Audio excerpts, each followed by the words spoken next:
আসসালামু আলাইকুম বন্ধুরা, আশা করছি সবাই খুব বেশি ভালো আছেন। আজকে আমি 4 কেজি ওজন পরিমাণ গরুর গোস্তের রেসিপি নিয়ে হাজির হয়ে গেলাম। সবাই আমরা কম বেশি রাঁধতে পারি, কম রান্না হলে খুশিতে খুশিতে রান্না করে ফেলি, কিন্তু বেশি রান্না দেখলে কিন্তু ঘাবড়ে যায়। এই তো দেখেন এমনভাবে রান্না করেছি বাবুর্চিদের গোস্তের রান্নাকেও হার মানাবে। তো আমি চলেন রেসিপিটি বলছি, আপনারা অবশ্যই দেখবেন ধৈর্য সহকারে। আমি টক দই নিয়েছি, ওইখানে ছিল আমার টক দই 100 গ্রামের মতো, কিন্তু আমি 70 গ্রাম ব্যবহার করেছিলাম রান্নার সময়। তো আমি একটা পেস্ট বানিয়ে নিয়েছি। প্রথমেই পেস্টের মধ্যে আমি কী দিয়েছি, আদা রসুন দিয়েছি আমি 100 গ্রাম। তারপরে আমি পেঁয়াজ কুচি দিয়েছি 250 গ্রাম। জয়ফল দিয়েছি একটি, জয়িত্রী দিয়েছি 30 টাকার, গোলমরিচ দিয়েছি 20 টাকার। তারপরে আমি জিরা দিয়েছিলাম 30 গ্রামের মতো। সব কিছু দিয়ে একটা পেস্ট তৈরি করে নিয়েছি। পেস্ট তৈরি করে আমি গরুর মাংসের মধ্যে দিয়ে দিয়েছি। তারপরে আমি হলুদের গুঁড়ো দিয়েছি 50 গ্রাম, মরিচের গুঁড়ো দিয়েছি 50 গ্রাম।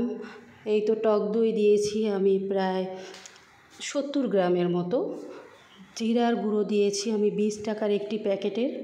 তারপরে ধনিয়ার গুঁড়ো দিয়েছি আমি 50 গ্রাম। 6-7টা এলাচ দিয়েছি, দারচিনি দিয়েছি, কালো আস্ত গোলমরিচ দিয়েছি প্রায় 10-12টার মতো, এলাচ দিয়েছি 7-8টার মতো।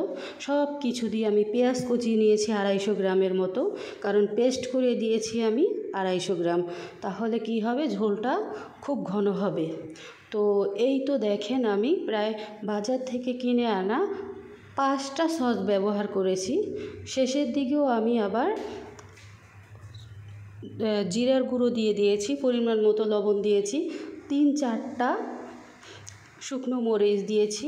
তারপরে আমি টেস্টিং সল্ট দিয়েছি। সমস্ত কিছু দিয়ে আমি ভালো মতো ম্যারিনেট করে নিব। যত বেশি ম্যারিনেট করব মাংসের স্বাদটা কিন্তু ততই ভালো হবে। আমি আবার ব্লেন্ডারের জগটা আবার ধুয়ে সেই মশলার পানিটা দিয়ে ভালো মতো মিক্সড করে নিয়েছি।